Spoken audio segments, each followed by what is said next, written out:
Good morning from Washington, D.C.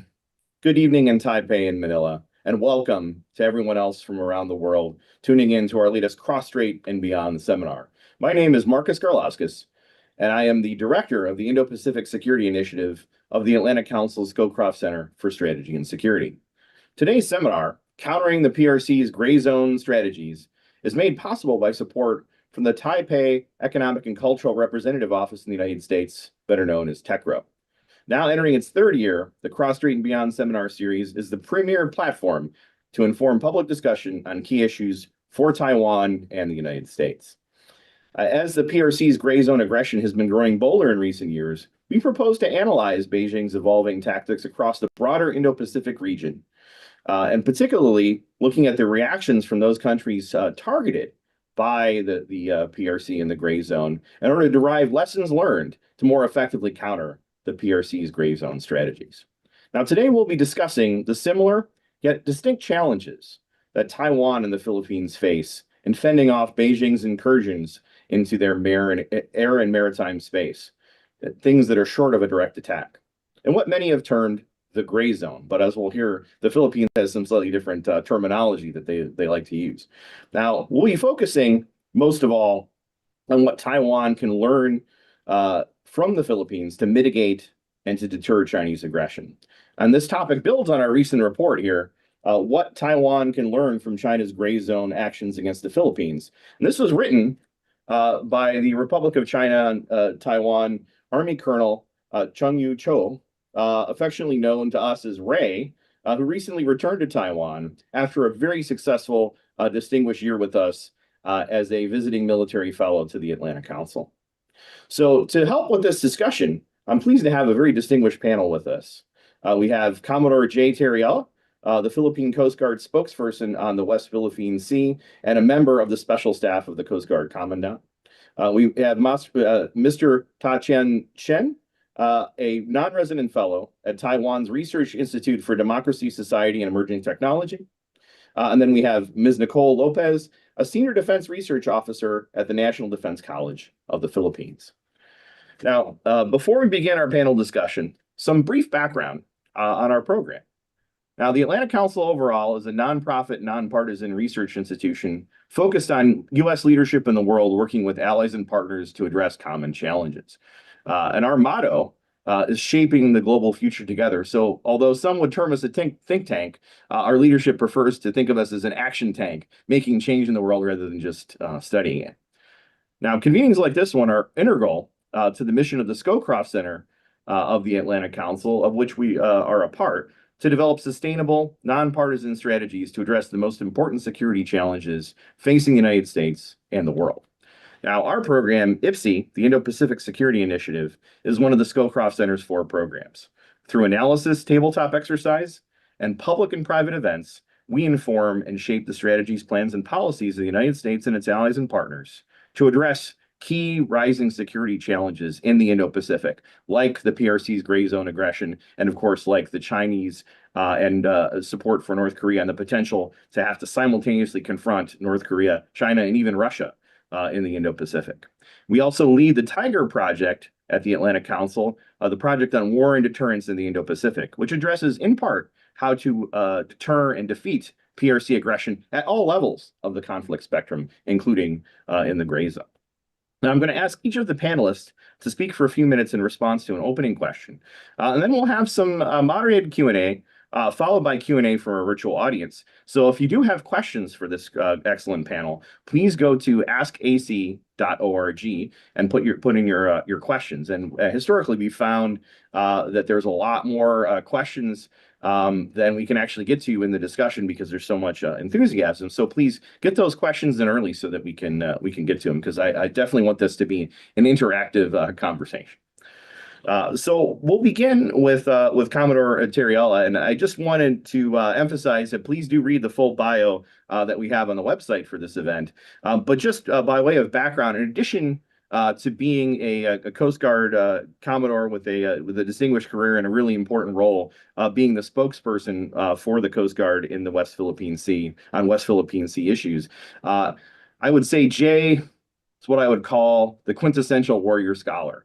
He has a PhD and has deeply studied strategic issues in addition to being a practitioner of security. And so we had the chance, Admiral Phil, you and I, who's one of our non-resident senior fellows, retired Navy admiral. We had the chance to meet with Jay in his office in Manila, and it was really a spectacular experience. So I encourage you to read all about Admiral, you and I, our trip to Manila, which we wrote as a dispatch from Manila this last summer. So again, quintessential warrior scholar, perfect person, I think, to lead off this conversation. So Commodore, thanks for taking the time to speak with us in Manila and to join us today. And so one of the things that we talked about when we were in Manila was the assertive transparency strategy that Manila is pursuing toward dealing with these PRC aggressions. There's a particular term, which I know the term that you and I discussed, that's been used to describe these sorts of actions and what others would call the gray zone. So if you could explain a little bit about this term and kind of this overall assertive transparency strategy that Manila is taking, I think it'd be a great way to start off the conversation. Thanks. Thank you very much, Marcus, and good morning in Washington. Here in Manila, it's already 8 p.m. So good evening to our viewers from this part of the world. Well, the transparency initiative of the Philippine government basically started under this administration for President Ferdinand Marcos Jr. Some are wondering why all of a sudden the Philippine government has decided to publicize all the aggressive actions of the People's Republic of China. I think it is important for us to remember that since the day one of the assumption of President Marcos as president, he mentioned his policy statement of not surrendering a square inch of our territory to any foreign power. But for President Bongbong Marcos to deliver such commitment, it is important for him to be supported by the Filipino people. But the problem is, he inherited the nation from his predecessor, from the former President Duterte, a country that is less informed about what's happening in the West Philippine Sea. And whenever we hear about the West Philippine Sea, it's basically dominated by fake news and misinformation. Because for the 6 years of the previous administration, from 2016 to 2022, there is only a very limited information that they have publicized with regard to the Chinese unlawful activities in the West Philippine Sea. So for President Marcos, the only way that he can be able to get the unity of the Filipino people and to awaken their sense of patriotism is to provide them with the right information. And for more than 2 years already, since February of 2023, when we first publicized the use of military-grade laser of the Chinese Coast Guard against the Philippine Coast Guard, that is actually, we have already saw significant changes. Like, for example, the most recent public survey about the approval rating of President Marcos' transparency initiative in the West Philippine Sea. According to the most recent survey, 94% of Filipinos are happy in, hearing the news about the unlawful activities of the People's Republic of China. And for the transparency initiative, that is our main objective. That is the first objective of the transparency initiative, for the Filipino people to be united in standing firm for our rights in the West Philippine Sea. And the second objective of that is also for the international community to be aware that in this part of the world, we have People's Republic of China who does not just respect the sovereignty and sovereign rights of the Philippines within our own exclusive economic zone, but it is a country that jeopardizes the rules-based order. It is a country that blatantly violates international law and does not even respect the UNCLOS, in which a treaty that they have also signed. So these are the two main objectives why we decided to publicize the aggressive actions of the People's Republic of China. And as a result of that, we can see now more countries wanting to express their support for the Philippine government whenever a Chinese government is harassing the Filipino fishermen, hampering the resupply operation of the armed forces of the Philippines, and even bullying the Coast Guard vessels. As a matter of fact, Marcus, I think I mentioned this when you visited me in my office. A few years back, the People's Republic of China is just like Voldemort in Harry Potter. It is a country Right. that cannot be named. Um, every time that there are incidents that are happening in the West Philippine Sea, embassies here in Manila would just say Embassy of Blank is concerned about the South China Sea for the tensions that are happening. They do not even have the confidence to call out People's Republic of China. But because of the transparency initiative now of the Philippine government, in which we expose all those illegal, coercive, and aggressive and deceptive actions of the People's Republic of China, it is not just the US Embassy, but all of those like-minded states who value the rules-based order and believes in the power of the international law are now calling out China.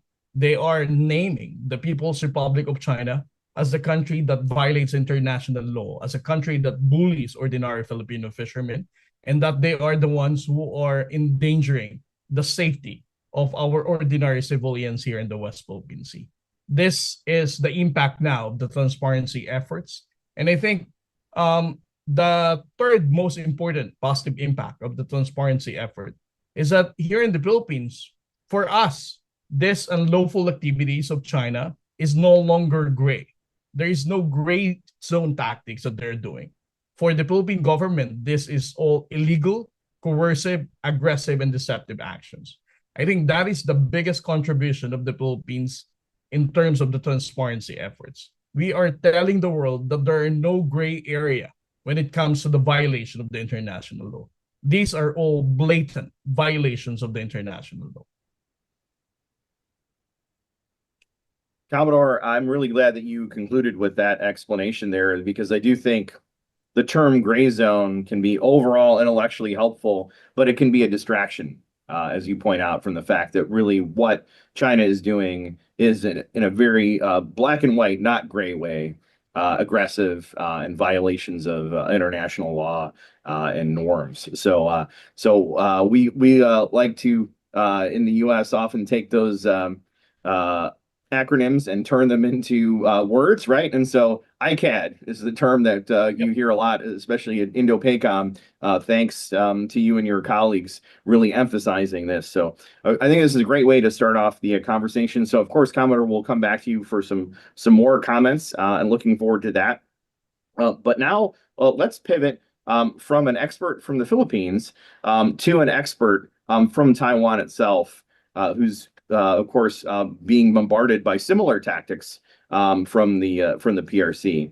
And so, Mr. Chen Tachian, in addition to having his expert role as a non-resident fellow at Taiwan's Research Institute for Democracy, Society, and Emerging Technology, DSET, he also has experience actually on the Taiwan National Security Council. So a very strategic level view of the challenges that Taiwan is facing, and expertise in the law of the sea. And as, of course, Commodore Terriella pointed out, we're talking about things that are legal actions, by the PRC. And so, Mr. Chan, I would be very interested to hear what you think about the policies and legal frameworks that exist in Taipei, internationally, to counter China's increasing maritime claims and its coercive, its ICAD activities in the Taiwan Strait. And what recommendations do you have to increase either the salience of the existing networks or implementation to be able to use those networks, or to develop new strategies for countering PRC gray zone activities or ICAD activities? So over to you, Tachin. Thank you, sir. So I really want to touch upon more about the idea of gray zone activity. We all know that the gray zone activity coincides with the rise of the PRC, and which is the only state with the intention and capacity to mold the international order to its liking, and with its overwhelming military and economic powers, and its worldview really rendered the gray zone activity challenging and pressing. However, with the expanding power of the PRC, international law and norms still serve as a useful baseline for the international community to really identify the nature of the actions and exploring the corresponding response, and ultimately uphold the legitimacy of a rule-based international order. I think the international law not only how we navigate through the PRC's ever-proliferating clans in the maritime space, but also how the international community to facilitate a more principled response. As we can see, the PRC's coercive action is seen not just in the South China Sea, also around Taiwan Strait. Some of them are really hands down illegal or baseless, and some of them could be lawful but awful, and some of them were Awful. simply missing the mark of the whole policy goal. We don't really see the consistency of that. But some of them are really a genuine threat to the international order. And I really want to echo your view. So not understanding which is which will definitely risk either easy concession or unnecessary escalation. I think there's such misconception will also fuel the paranoia and drain our intellectual power on strategic thinking and end up with a wasted effort on planning for everything imaginable. And so that's why the international law still serves as the vital framework. And I think what we can do, so the currently policy in Taipei right now, so I think we will have more opportunity to touch upon this in the later of the event. But so far the Taiwan's policy is integrated with its need for defense and also the bilateral dynamic of the status quo. And so while Taiwan do have in mind that the international law, the law of the sea, the UNCLOS still play the central part, but we also mix together with the need of defense and more like envisage of rule of engagement and also the unique dynamics such as the median line in the Taiwan Strait and some of the thing more like restricted water, priority water, most sui generis maritime claim in outlying islands like Kinmen and Matsu. So that really complicated idea. So essentially, our policy is now more leaning to the defense from the defense aspect. So that really hindered the discussion from being a transparent one and really makes the our Ministry of Foreign Service really hard to really integrate our strategic thinking and our stance with the international community. I think we will go back to this part in later event, but that's my view on the great activity. Thank you. All right, no, I really appreciate that. And your point was lawful but awful is also another category that we need to look at. And in particular, we have a tendency to focus so much on the law that we gloss over the fact that there are some really terrible things that the PRC does that may technically be legal, that we still have to counter those as well. So I appreciate bringing both a legal framework, but also recognizing there are things that are technically within the law, but are still awful. So I like that. Lawful but awful and ICAT are two really important and I think in many ways overlapping concepts. We'll of course we'll come back to you, Tatian. Really looking forward to hearing more about your recent work in particular. We'll definitely have a chance to unpack some more specifics on what you just discussed. But now I'd like to turn to Ms. Nicole Lopez. So Nicole, really appreciate the time that you also took with us, Admiral, you and I in Manila, and the chance to meet with you and your colleagues. And I'll tell you, just for those of you who haven't already heard the story from me, and most of you, I guess, haven't, one of the best engagements that I think I've had my whole time at the Atlantic Council with a group of really brilliant experts, you and your colleagues from the National Defense College of the Philippines. It was a great lunch there in Manila, and we had this wonderful roundtable, and I believe it was 6 of your colleagues that joined us. And Nicole, your work particularly stands out to us and that you are one of the few leading experts in looking at this question on how Taiwan security is connected to that of the Philippines. And I think you were one of the early, writers on this subject before people had really been thinking about it to the extent they are now. So really appreciate your scholarship and the chance to be able to have you join this session as well. And also appreciate both you and Jay, dialing in from Manila, of course, at this late hour. I wanted to ask you if you could elaborate a bit more. Given your research and your writing on this subject, on the strategic shift in the defense policy of the Philippines in response to this threat from China, the persistent ICAD coercion. And does this tie into the comprehensive archipelagic defensive concept, the CADC? So if you can give us a little bit more of a sense of strategically how Manila is approaching this, I think that'd be very helpful. Thank you. Thank you so much for that, Marcus. And we had such a great time as well discussing things with you, me, and my colleagues, and we'd be happy to welcome you back here in Manila whenever you're here. So yeah, going to your question, with regards to the ship. So well, the South China Sea remains is as a vital and critical maritime space. We're currently in the middle of a very volatile situation. So specifically with the rapidly increasing illegal, coercive, aggressive, and deceptive, or what we call here in the Philippines, the ICAD activities of the Republic of China, also referred to as the China's gray zone activities. So in that sense, initially, the Marcos administration had a very soft behavior towards managing the dispute. However, the president was made aware of the increasing ICAD activities. So, in that sense, the Philippines shifted its defense security priorities to focus on external and territorial defense. So, along with the shift is the launching of what we call the Comprehensive Archipelagic Defense Concept of the Philippines, or CADC. Per the statement of the Secretary of National Defense, Secretary Teodoro, the CADC is a defense strategy. It clearly calls out the threat to the country and in the region as a whole.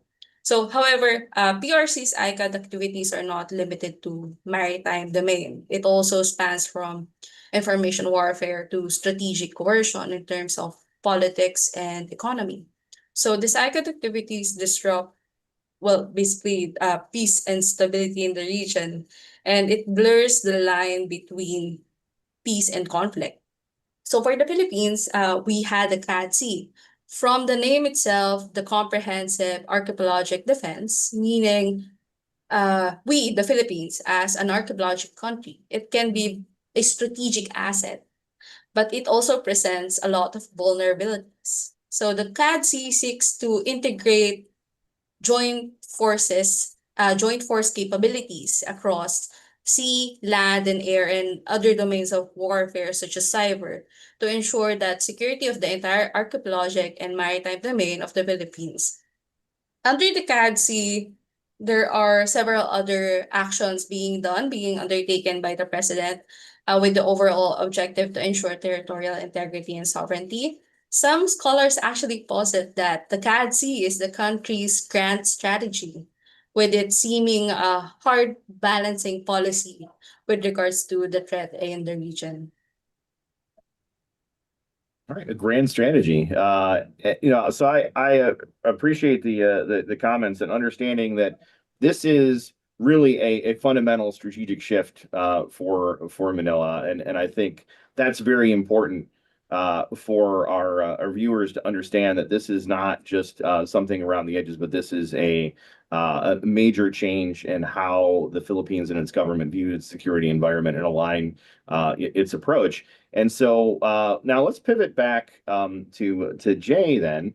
And Jay, given what we just heard, if we could go a little bit more into some of the lessons, perhaps that again, we're all speaking here on behalf of ourselves, not on behalf of our organizations, intellectual independence policy. So, what would you like to impart based on what you've experienced, what you've seen in Manila, what you've learned about how to counter these ICAD activities by China? Is there something in this report that you'd like to highlight? Is there some overlap between your thinking and what Ray was able to develop? Anything you can offer that would be a little bit more specific about what you think Taiwan should be doing to learn from or emulate what the Philippines has been doing. Any thoughts? Thank you, Marcos. I think the one that really got me on that report is the clause that mentioned that the Philippines is actually prepared for a prolonged competition, that we are staying calm under pressure despite of the Chinese aggression. And for me, that is something that the Philippines can provide Taiwan that they can also emulate. For example, in responding to a maritime incursion of the People's Republic of China, we are still relying on the Coast Guard vessels, and we still maintain professionalism of not responding back of their bullying activities. Because the problem with the People's Republic of China is that if you respond back on their aggressive action below the threshold of armed attack, it would allow them to increase that level of aggression to the next notch.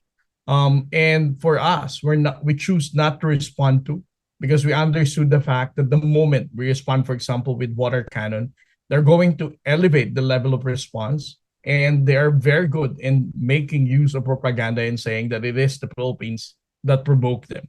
So I think the one that we can share with Taiwan is for them to understand that this is a prolonged competition. This is something that this is for a long game, and it is as what the article mentioned.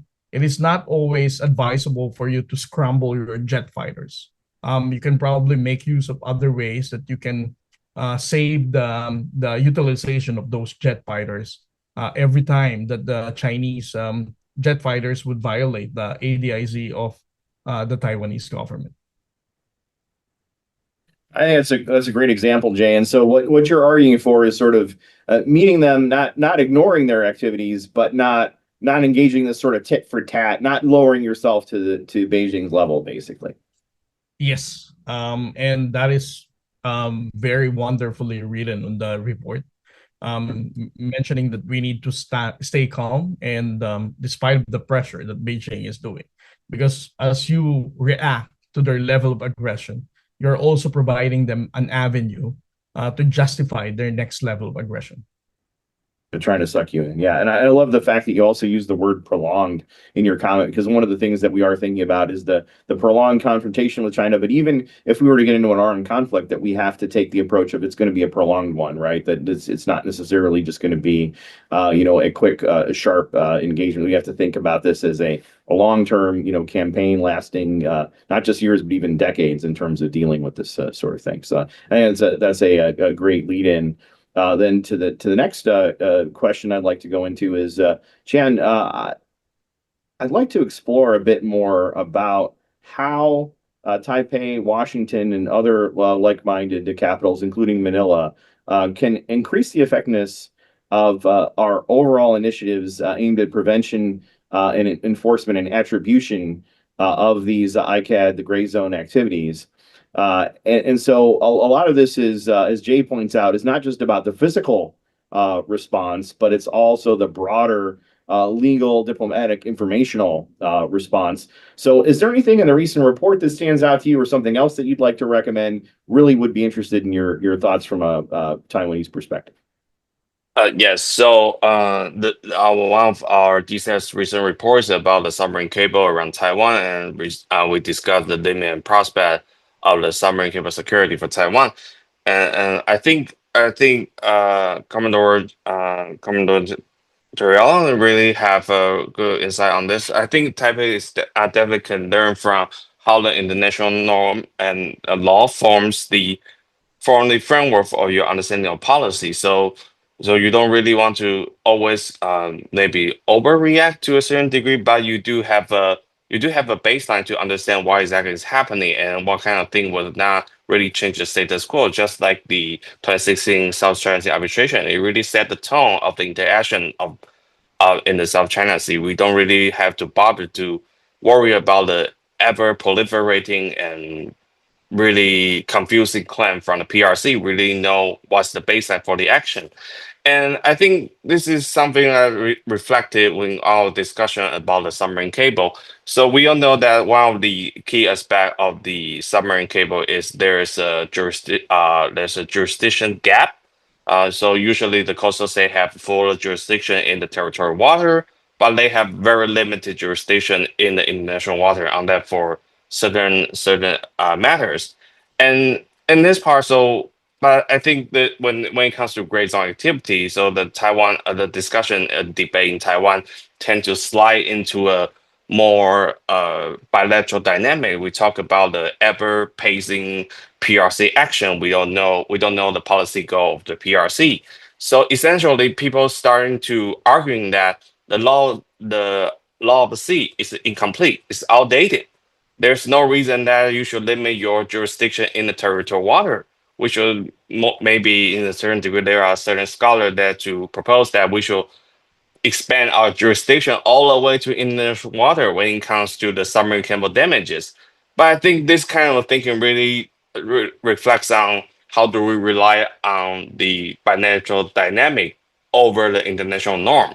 So we start just thinking that we should push out all the way to counter this kind of ever-pressing and the narrative led by the PRC.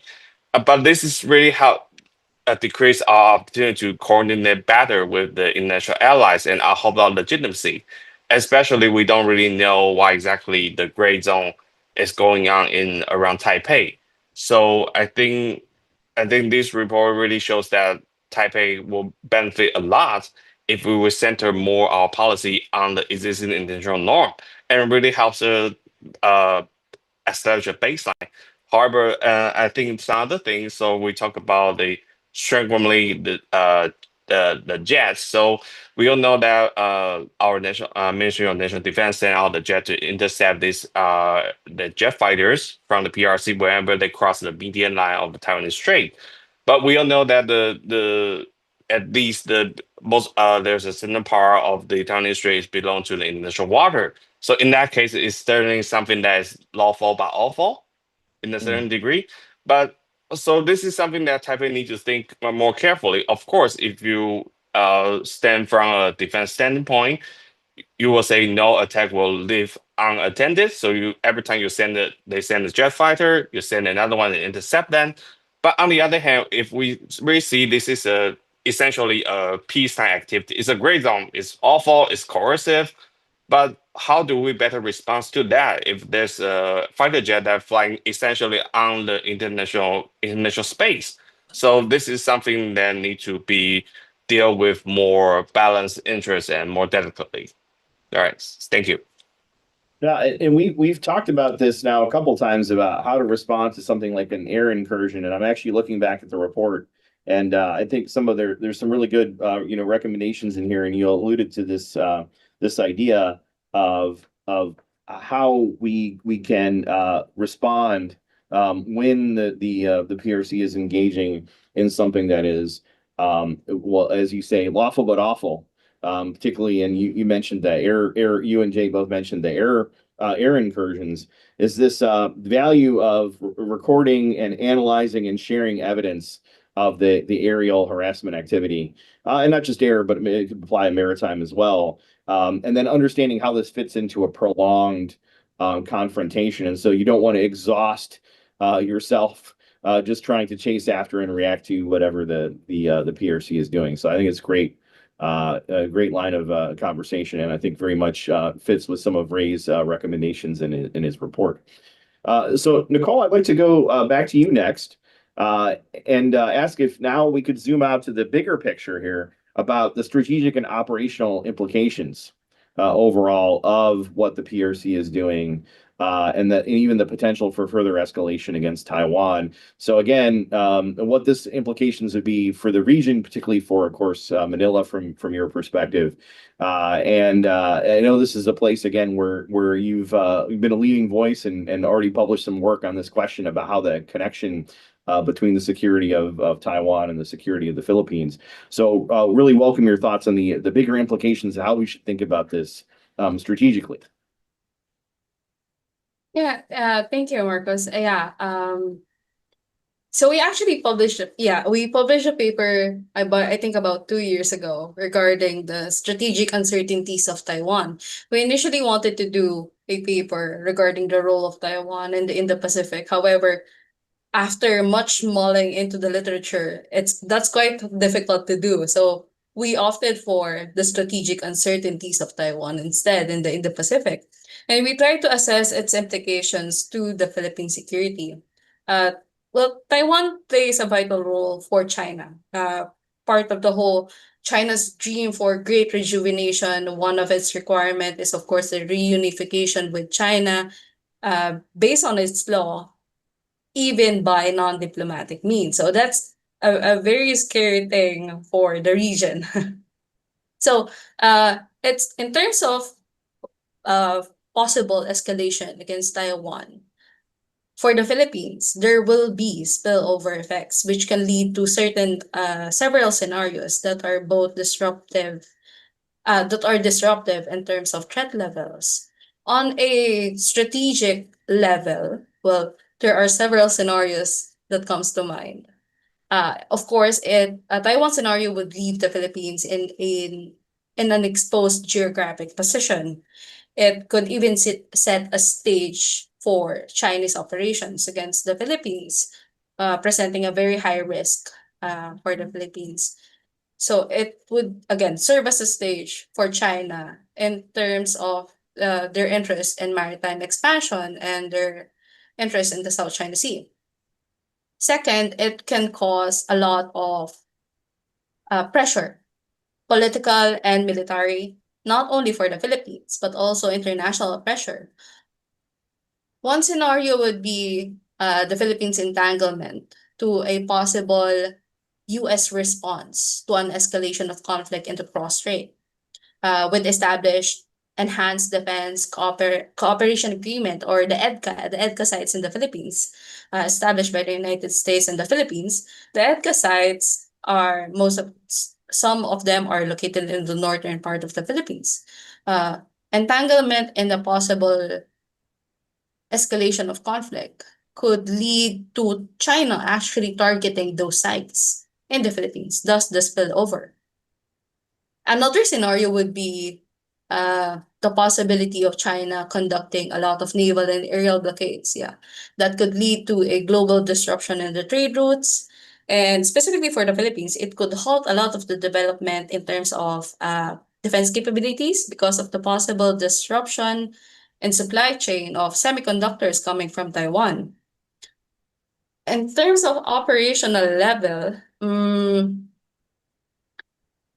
operational level, I can't really speak for the military, but of course, we see a lot of need for intelligence, surveillance, and recon capabilities. This is in order for us and our partner, of course, the United States and other countries such as Japan and Australia, for us to be able to relay information on cue point in real time. Another implication would be more non-traditional, of course, is on the well-being of Filipinos in Taiwan. The country would have to be prepared to be able for a large-scale displacement and other possible incidents such as humanitarian response, rescue, medical responses. So I think those are just some of potential implications with regards to escalation. However, I believe there's a lot more when it comes to the spillover effect of a possible escalation of conflict in the cross-strait. Nicole, thank you very much. And it strikes me that this whole idea of a creeping blockade, right, of that the China doing ICAD activities that are designed to achieve essentially the psychological or effect, the de facto sort of blockade, is one of those scenarios that kind of ties into one of the scenarios you were describing that really would have huge effects for the region. But as you point out, right, Taiwan, given its geographic and strategic environment, is really very connected to the security of all countries in the region, of course, to the Philippines as well. So it's really important as we're having this conversation to show how it all fits together, especially among those first island chain nations that have those common interests. So I'm going to ask just a few more questions, but I'd like to go to the audience. So we have askac.org, and I see a lot of questions are already rolling in, but you still have time if you'd like to get them in for the discussion. And again, you can feel free to identify yourself or ask them anonymously, as is the Atlantic Council procedure. And I really welcome the opportunity to hear the questions and thoughts from the larger group out there that's watching in Taipei, in Manila, in Washington, and so many other places around the world. So for this last round, I'll go back to start again with Jay, and let's reverse a little bit the conversation we've been having. So the focus has been, admittedly, on Ray's excellent report topic of looking at how Taiwan can learn from the Philippines. But let's look a little bit perhaps at what the Philippines can learn from Taiwan, and perhaps even how Taiwan and the Philippines and Taiwan can cooperate and exchange information to better deal with the holistic challenge posed by the PRC. So, Jay, any thoughts on how this could potentially go both ways? Any avenues for potential cooperation or information exchange? Oh, you're muted, Jay. Thank you, Marcos. I think there are basically two things that I believe we can learn from Taiwan. The first one is countering economic coercion through diversification. Taiwan has a new southbound policy that allows China to People's Republic of China not to be the main economic partner. It allows the Taiwanese market to diversify their engagement, not just with China, but even with Southeast Asia, India, Australia, and even the European Union. I think that's the first one that we can learn from Taiwan, because we know for a fact that China is always using on their toolkit economic coercion. Every time that they're disappointed with the action of any sovereign state, they always have economic coercion to make them follow at their will. So diversification of the economic trade is something that we can learn from Taiwan. And then the second one is, we know for a fact also that the Philippine domestic politics is like a pendulum. It swings towards China at some point, and it swings back to the United States. But when it comes to the West Philippine Sea, we need to understand that we really want to institutionalize and to make sure that the end of a particular administration would still allow the entire society to sustain our fight and efforts in the West Philippine Sea. The Taiwanese government has this kind of whole of society resilience in ensuring that all those aggressive attempt of China would always be called out and prepared for. So for the Philippine government, we need to have that kind of whole of society resilience to make sure that our fight in the West Philippine Sea after the end of President Marcos' term in 2028 will still be continued by his successor. And regarding your second question, how can Taiwan and the Philippines coordinate as part of the Coast Guard, and Taiwan also has their own Coast Guard capability? I believe that there are enforcement spaces between Taiwan and the northern part of the Philippines, whether it is related to illegal unregulated fishing or narcotic trafficking or any other violation of international law at sea. That is something that we can coordinate and hopefully can be able to find ways to convince each other to carry out joint sea patrols. That's outstanding, and I think that's a great note to end on. Your comments, this idea of actual coordination between the two. That's outstanding. So let's go to Tatian and like to hear your thoughts a little bit more on the submarine cable issue, and you alluded to that a little bit earlier. And I want to highlight your recent report. It's titled "Undercurrent: Limits and Prospects of Submarine Cable Security for Taiwan." And this is a key threat that the PRC poses in this ICAD gray zone sort of space. And so can you share with us a little bit more analysis on this specific challenge? Because it affects others in the region, right? Taiwan, of course, is threatened in this issue and its importance, as an island, importance of submarine cables, right? But of course, the Philippines is an archipelago. The Japan's an island. South Korea is effectively an island because North Korea, cuts it off. And so submarine cables are really, really key for so many countries in the region.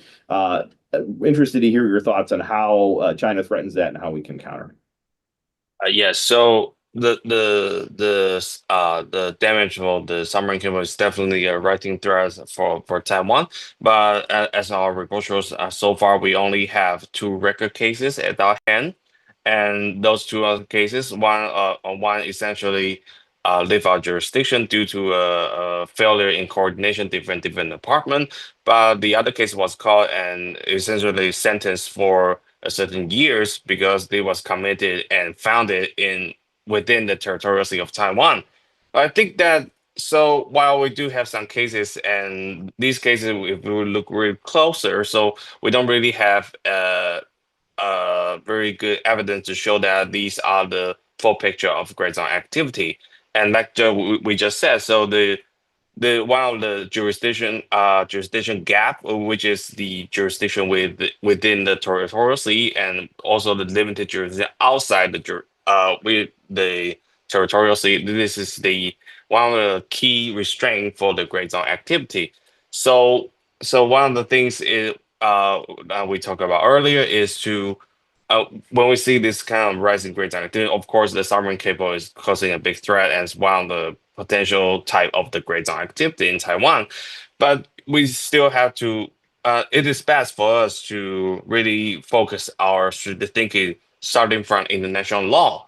And based on and our report findings that while there's a jurisdiction gap, if the submarine cable damage happened outside of territorial sea, how do you find the jurisdiction? So in principle, you don't have the jurisdiction. But this is not the first time that we have encountered this kind of question. So we have this similar issue in the IUU. We have similar issue in the drug trafficking. These are all happen in the international water, and they are not subject to the coastal states jurisdiction.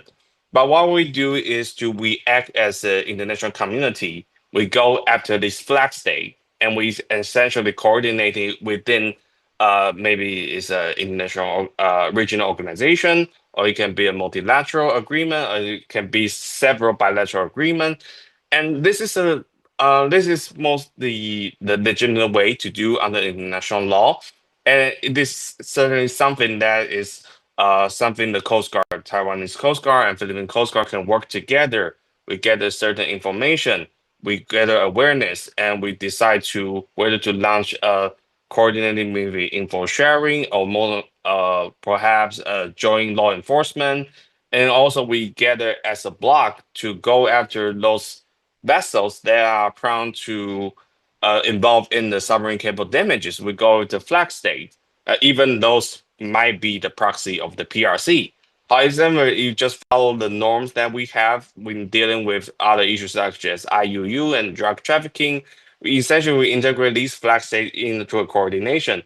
Not only this help reduce the submarine cable damage go unattended or just going carefree, and we just integrate it, and this also eliminate the potential of the PRC to avoid their proxy and avoid their gray zone activity to escape attribution.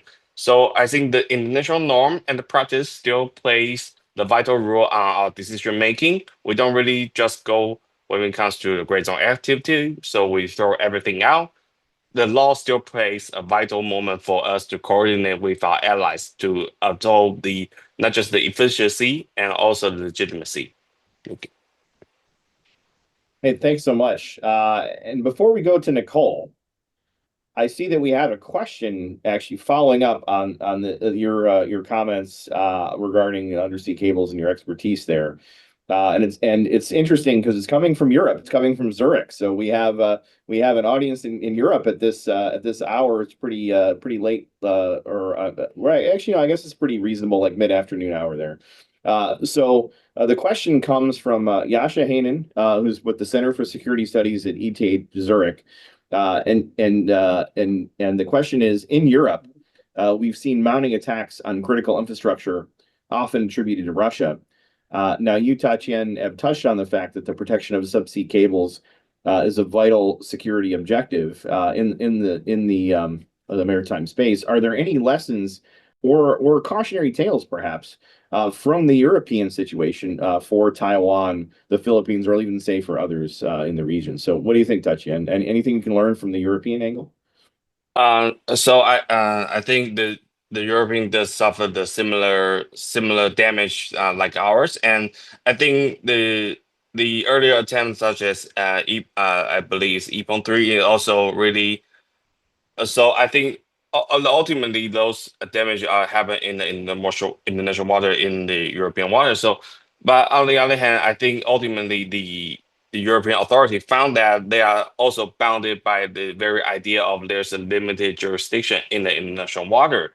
There are a lot of debate to talk about whether these vessels involved in the submarine cable damage in the Euro are actually uh, maybe a PRC proxy or a Russia proxy.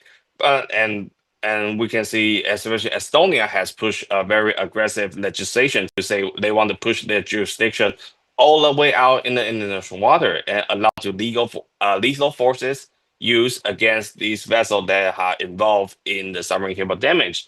But I think essentially all the experts will land down a unsatisfying conclusion is that I don't have jurisdiction in the international waters. But I think this is something that really need to shift gear. So I think so the similar place in Taiwan's debate, we talk about why the submarine cable damage happened in the international waters. So we kind of drew so I think the right approach is still based on the international law. We go after the flag state and we go and ask to there's a coordination among other countries, not just to ask the flag state to place more response on maybe to revise their regulation, better law enforcement, because usually these are flag of communities say they are unwilling, they don't have the capacity to really ensure that this vessel being punished or being investigated.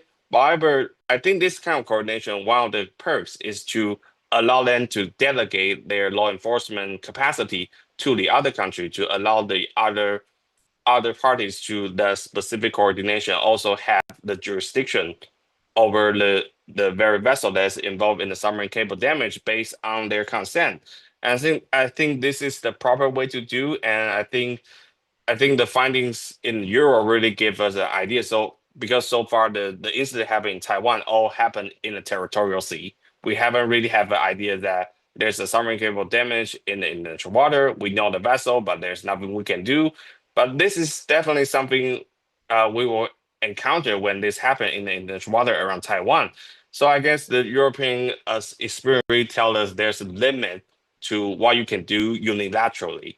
So that really tells you if you want to solve this correctly, you will inevitably you have to go to a multilateral coordination and follow the international norm to tackle this properly and comprehensively. Thank you. Yeah, that's really key. This idea of multilateral coordination. I think all of our speakers have hit on to one degree or another. This requires collective action. This requires coordination internationally. And there was something else that you mentioned that really struck me too, is recognizing that the maritime challenge in this ICAT activity in the gray zone, and from what I'm seeing on these maps, is actually extending well beyond just the strait itself these days, right? And the different challenge that's faced, particularly on the east side, on the south side of Taiwan, and the potential for what we're already seeing for the PRC to put pressure on the connections of Taiwan to the rest of the region through activities there in this gray zone or ICAD space, including things that are both lawful but awful, and things that are clearly violations of law, even if there's a challenge with the jurisdiction aspect. So there's a reason why we call these cross-strait and beyond seminars now, right? Because it does really extend this maritime challenge beyond just the Taiwan Strait itself. That Taiwan is facing. So I think great line of conversation. And so, Nicole, I'd like to return to you before we go to more questions from the audience. And remember, askac.org, if you are out there viewing this, would welcome your questions and comments. But to go back to Nicole, again, moving out to the strategic picture. So we focused here on some specific things about undersea cables as an example.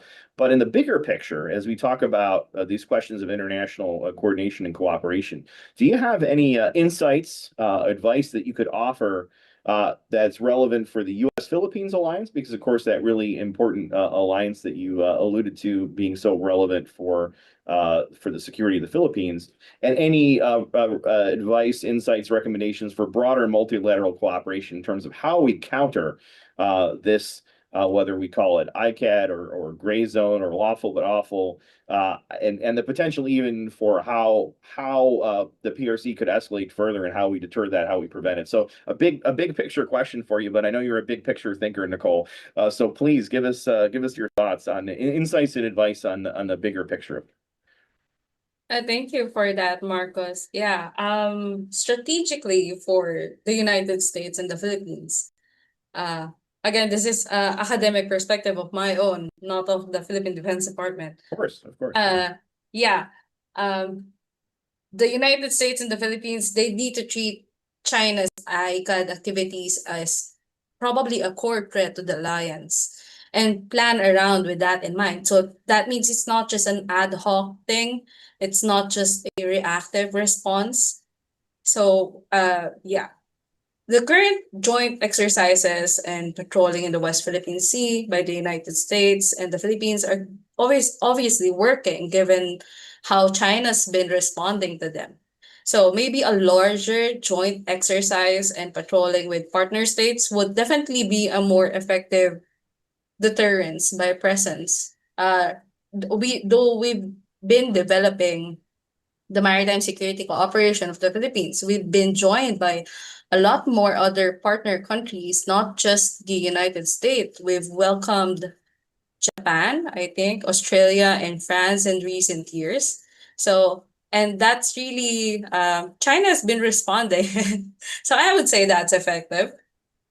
The United States and the Philippines can also consider, yeah, the multilateral cooperation to create a rapid and coordinated diplomatic response team, building up on what Tachen was discussing earlier. We really need a coordinated, maybe diplomatic response team. I mean, we've been doing it for other security issues, so why not for refuting unlawful acts of China?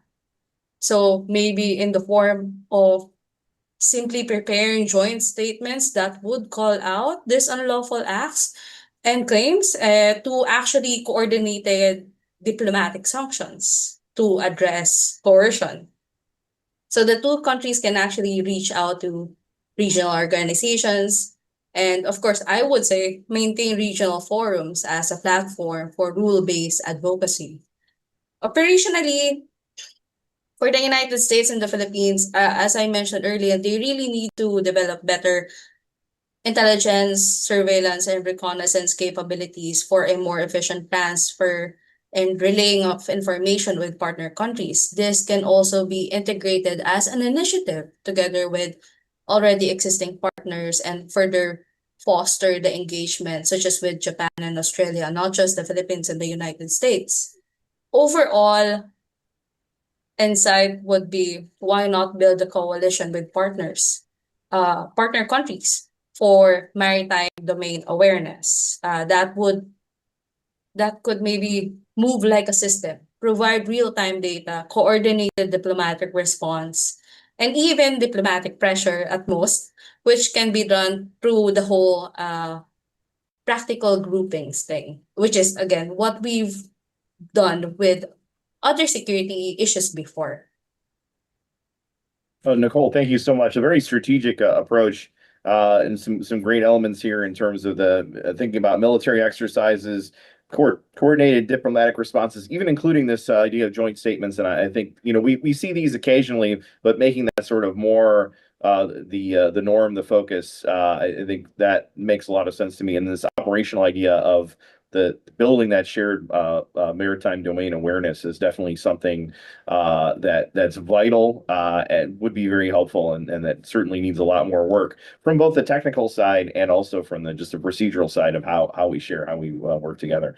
So I think that's a great platform then to move to some questions from the audience, and I think the next place I would like to go is actually to allow Ray, the author of our report, to ask a question. And I think it's a broader one, and I'll ask any of the members of the panel if they would like to weigh in on this one. And so Ray asks if it'd be a possibility that China would test the U.S. commitment and potentially the U.S. commitment to the region, and even to I'm using my words here, not Ray's words, and even the U.S. commitment to supporting Taiwan by stressing the Philippines. So basically, pressuring the Philippines as a way, applying some stress there as a way to test the United States in other areas, right, and use sort of the Philippines as a test case.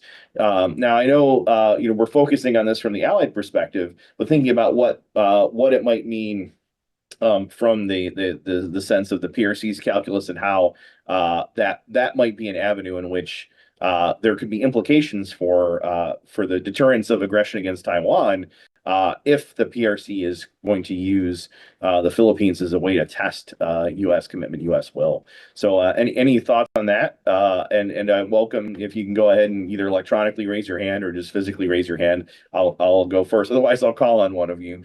But would any of you like to volunteer to take a swing at that one first? All right, Jay, I should have known I could count on you. As a spokesman, you're ready to stick in. That's great. So go ahead, Jay. Thank you, Marcos. Thank you, Ray, for a very excellent report about this Chinese gray zone activities in Taiwan Strait.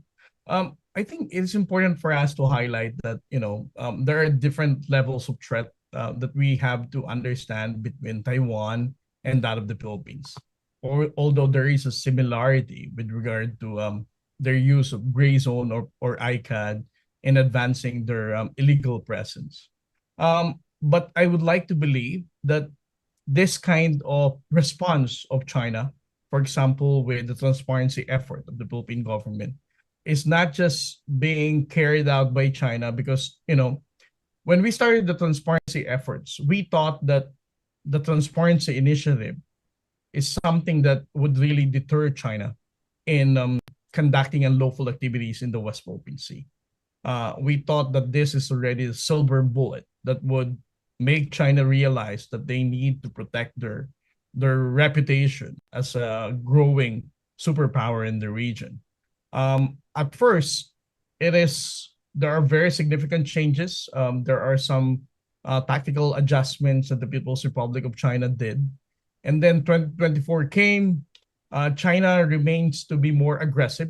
At some point, we could argue that it even elevated its aggressive response.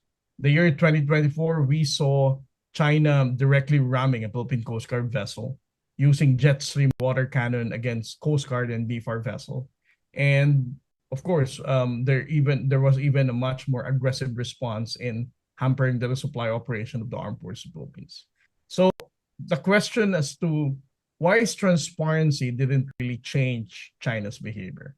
I think this is not just a test for the United States commitment with regard to its mutual defense treaty with the Philippines as our, ironclad treaty ally. It is actually testing the limits of other like-minded states. How far can they go, not just for Taiwan, but even for the Philippines, each time that they carried out this gray zone activity under the threshold of armed attack. China is very innovative in preventing to have it interpreted as something that is armed attack trigger the mutual defense treaty. And I think this is something that they're also doing with Taiwan Strait. Their illegal violation of the air defense of Taiwan basically cannot still be interpreted as an occupation of Taiwan, but they're basically challenging and normalizing these unlawful activities. It is not just for the United States that is being challenged here. Those countries who are criticizing and condemning and the like-minded states that supports Taiwan and the Philippines are the ones that are being tested here. How far and how committed they are in coming up with a collective action to support Taiwan and even the Philippines in preventing China in jeopardizing the rules-based order that we all enjoy. Jay, that's a great point. So going beyond the original framing of the question, that's really not just a test for the U.S., it's a test for all like-minded countries in terms of how they're going to respond when the PRC does these things. And this idea of something that's just below the threshold, or it could be interpreted as being just below the threshold of an unarmed attack, right? Because that's such an important phrase. So I think that's a very helpful way to start this line of discussion. And so I'd like to ask Tatian or Nicole, any additional thoughts you'd like to add to the great leadoff that Jay gave on this idea of answering the question about how the PRC could be testing the will of other countries, including the United States, most of all, to be able and willing to counter PRC aggression. So Nicole, I see you nodding, so I'm going to go to you first. Any thoughts on the broader strategic implications of this testing? Yes, I very much agree with Sergey, what Sergey said. I mean, observing China's again respond to, as I mentioned earlier, we've been building up maritime security cooperation where we had the United States as our ally, back us up, conduct patrols, and then recent years we've been joined by Japan, we've been joined by Australia, and we will be joined by France and other countries as well. And we see China's action escalating little by little. So we see their action. They're trying to test as much as they can up to where it will trigger escalation and conflict. And well, observing China, they're very meticulous in what they do. They're very meticulous and planning it out. And we were discussing earlier the prolonged competition. They can actually wait it out. They can basically stress test up to where is the line that would trigger escalation. Just play on that safe space and then wait out until everyone just gets tired and they win. Something like that. Yeah, no, I think that's a really good point, is the idea of exhaustion, but also to some extent of what the US, using the sports analogy, you like to say, is moving the goalposts, right? Is that over time, and Jay, I think you used the word desensitize, right? I think that what you just added, Nicole, really hammers home that over time the PRC is slowly changing the dynamic, and it's very use the word methodical. It's a great point, and persistent in this prolonged struggle. So Jay, I saw you came off of mute. Did you want to circle back on any of that before we go to Touchdown? Well, I'm good already. Okay, all right. And so Touchdown, what do you think about all this, and what the implications for Taiwan really when the PRC is putting pressure on the Philippines for testing potentially the commitment and willingness of others to support Taiwan's defense against PRC aggression? Do you think that's a factor? So I do want to echo Commodore's thought on the idea of transparency and really to avoid the exhaustion from the PRC constant challenge. So I think this is very important to say, to really understand why exactly the nature of these actions. We all know that the PRC have been certain incursion. There are certain clan, they are law-like, and but they are not never elaborated, and they are vague at best, and they are very in nature very escalatory.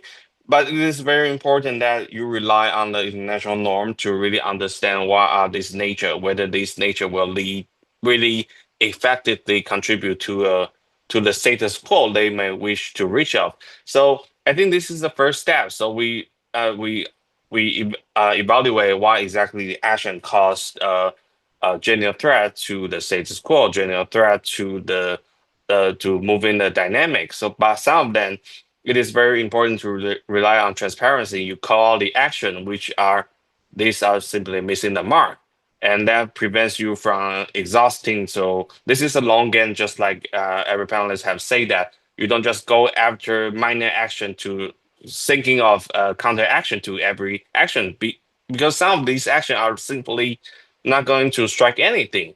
For example, we have been placed a lot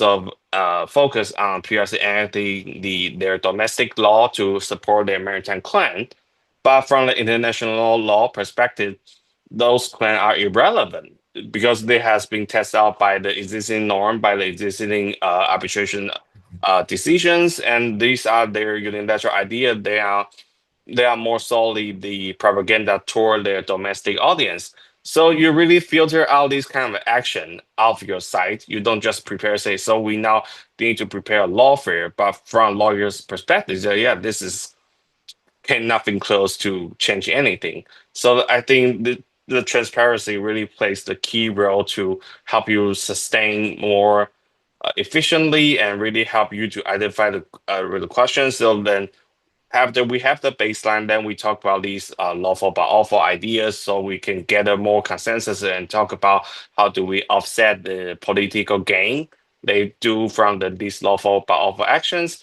But on the other hand, we can rely on international allies to say whether this kind of practice it should be prohibited and should not be encouraged. And this is a joint denouncement and naming and shaming campaign. This is something that we can do. So we do agree that the transparency really lies at the heart of combating the gray zone activity.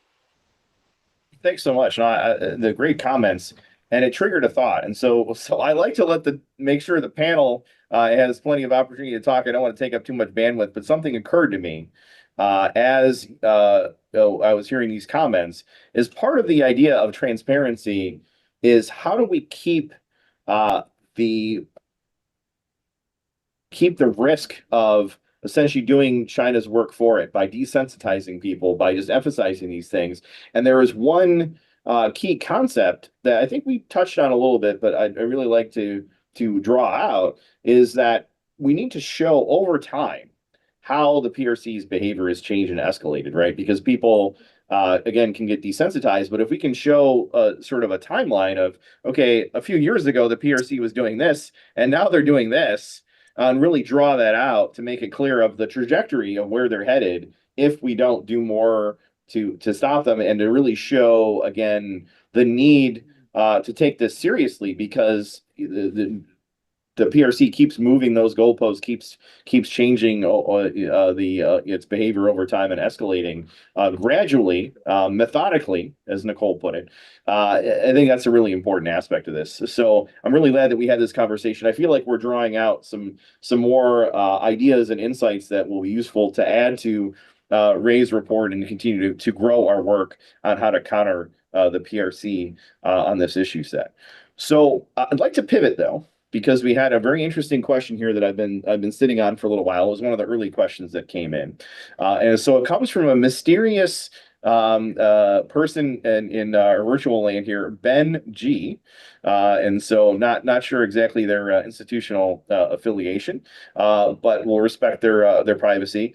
So Ben asks, alongside gray zone incursions in the air at sea, China conducted 2.4 million cyber attacks a day against Taiwan government infrastructure.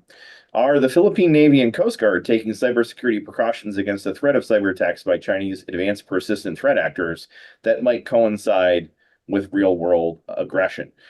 So we can even broaden the question of how the cyber aspect fits into today's topic, because we've mostly been talking about the air and maritime space, right? And so would anyone like to volunteer? And Jay, it sounds like actually the question's for you first, because the question focused on the Philippines Navy and Coast Guard. And so I think be a great place to start if you could speak a little bit to what have you seen, perhaps going beyond the question. Can you share any examples of cyber aggression? And then can you maybe speak to the countermeasures, the precautions, at a broad level? And I know some of this is sensitive that the Coast Guard, the Navy, and others in the Philippines might be taking.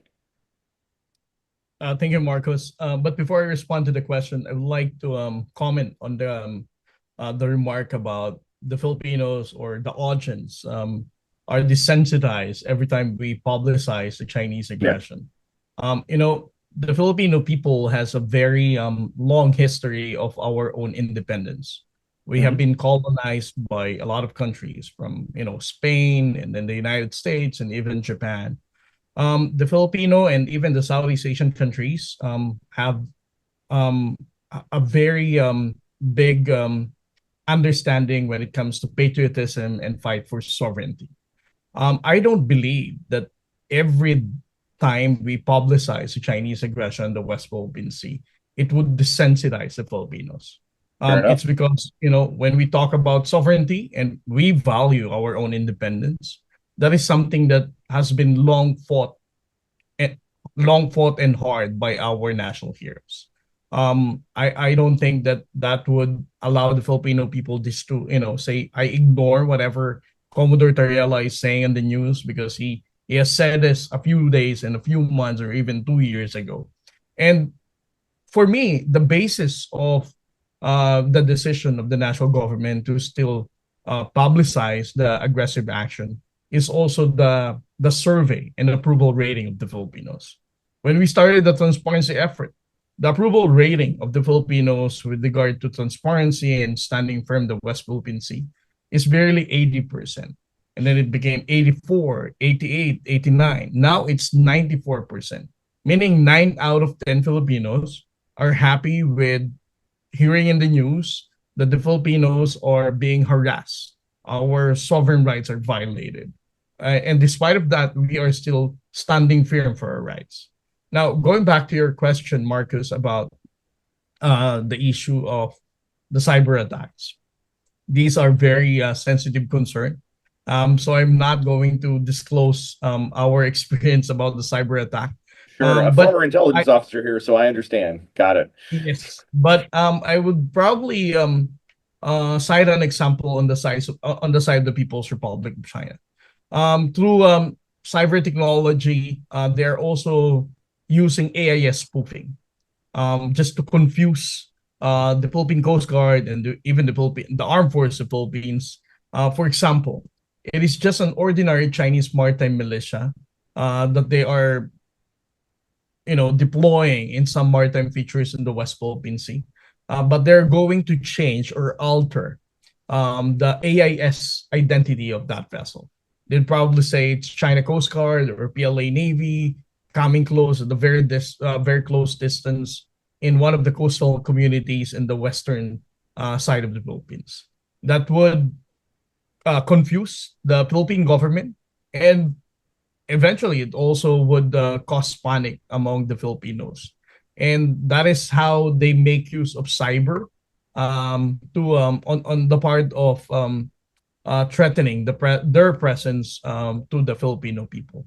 But as to our personal experience, the operational experience of the Coast Guard, I do not have the liberty to disclose that, Marcus. I'm sorry. Sure, no, I totally understand. And I think it's an interesting question that requires for further exploration, but understand the sensitivities. And I want to respond to your response to the desensitization, and I want to emphasize, I wasn't actually thinking about the people of the Philippines because they're the ones who are really being bombarded by this most of all, and of course, Taiwan in their own space as well. My concern is actually more about Americans and others in the region who are further away from the problem being desensitized. Because speaking as someone who spent a good chunk of his career focused on North Korea.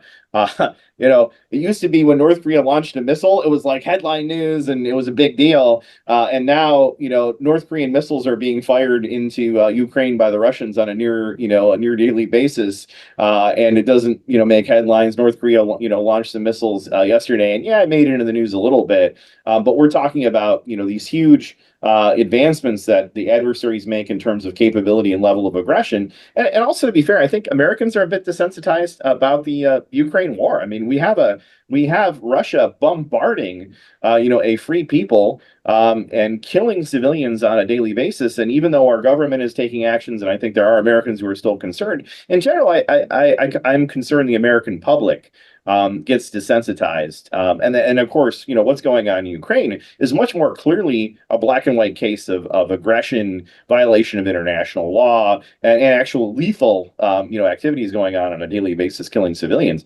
So that desensitization is something that really worries me in terms of American public opinion, right? So, but to pivot back to cyber, and knowing that we have just a little bit of time left, I wanted to ask Nicole, did you have any quick thoughts on the cyber aspect of this? Just real quick. Yeah, I mean, I'm also Same with Sir Jay. I'm also not here Sure. to speak on any. I am also not a cyber expert. What I do know is that China's attacks on cyber is recognized by the Philippines, and we do have policies that are were created, such as the Philippine National Cybersecurity Plan. So it is recognized that it is existing, and we are doing something about it. It's just that we cannot disclose any of it at the moment.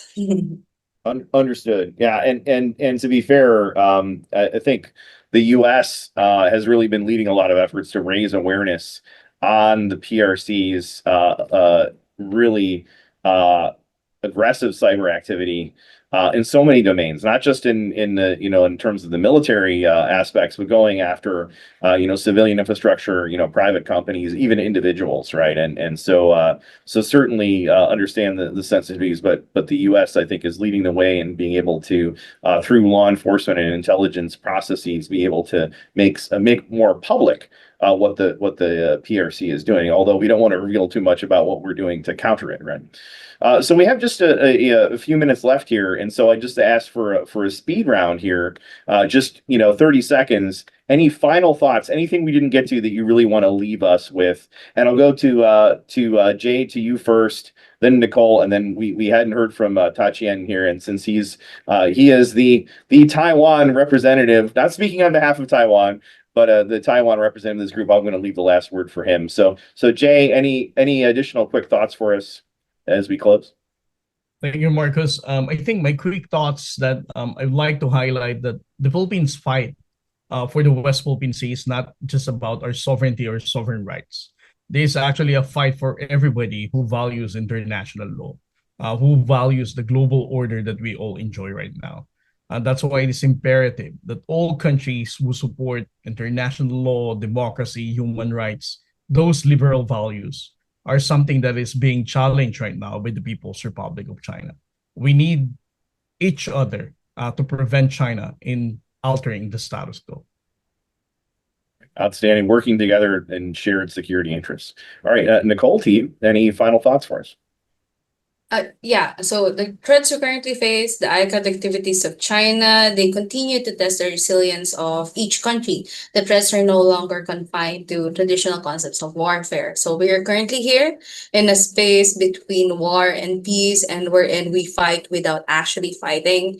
And our statements, our presence, our perception often have a higher influence than weapons. So for the Philippines, the situation demands a credible defense posture, and the CADC serves as a vital approach towards that direction.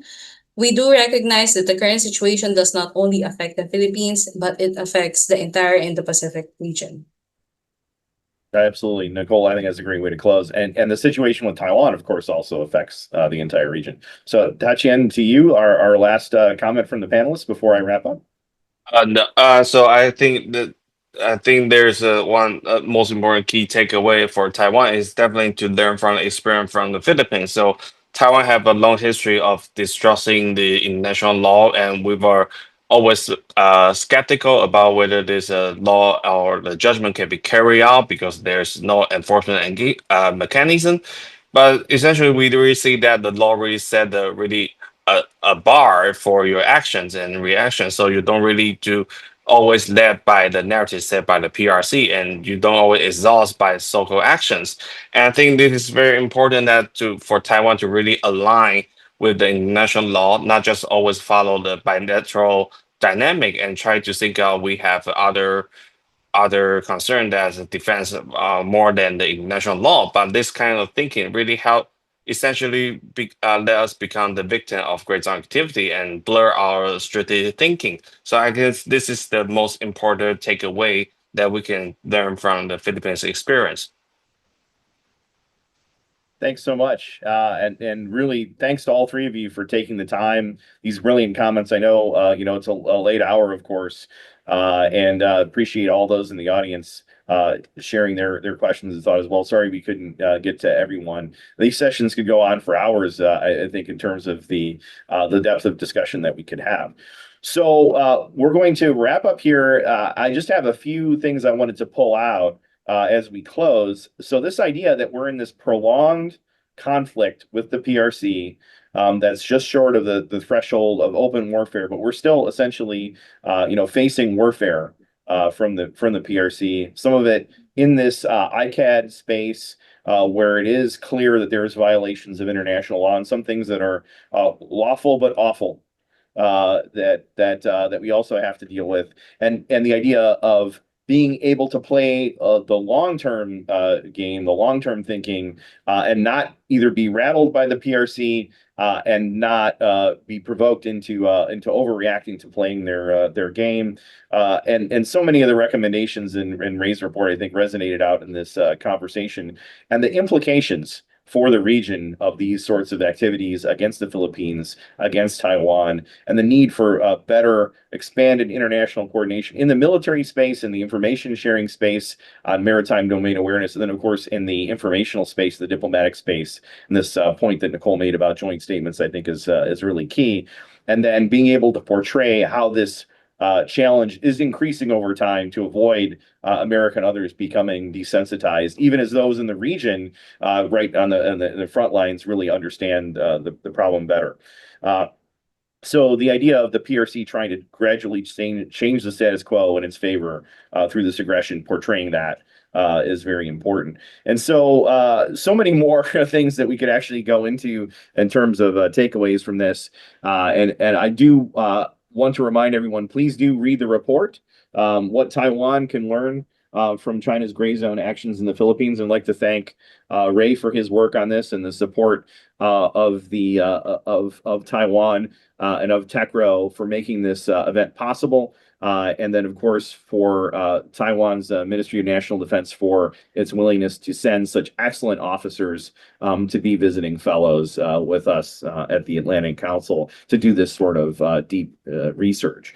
And so, thank you very much again to the panel, to our audience for their time, and really want to emphasize this is a very useful, I think, action-oriented discussion that we can build on. And so, although this is the end of today's conversation, it's not the end of a larger strategic conversation on this critical topic of the PRC's aggression, its illegal behavior, its aggressive and coercive behavior in what some will call the gray zone, things that are both illegal and things that are legal, but awful, right? And so that's lawful but awful, and that's such an important space where we need to counter China, not just deterring the full scale aggression and a clear armed attack, but to deter and counter the PRC working together in this space. So please be sure, as we continue this conversation, to check out the Atlantic Council's website at atlanticcouncil.org for forthcoming content related to Taiwan, related to this challenge, and for forthcoming events. And of course, we have another in the Cross-Strait and Beyond seminar series coming up in December, and we'll be announcing that topic soon. Really, again, thanks to all of you for joining at various hours of time, both here and around the world. So until next time, looking forward to the next Cross-Strait Beyond seminar. Thank you.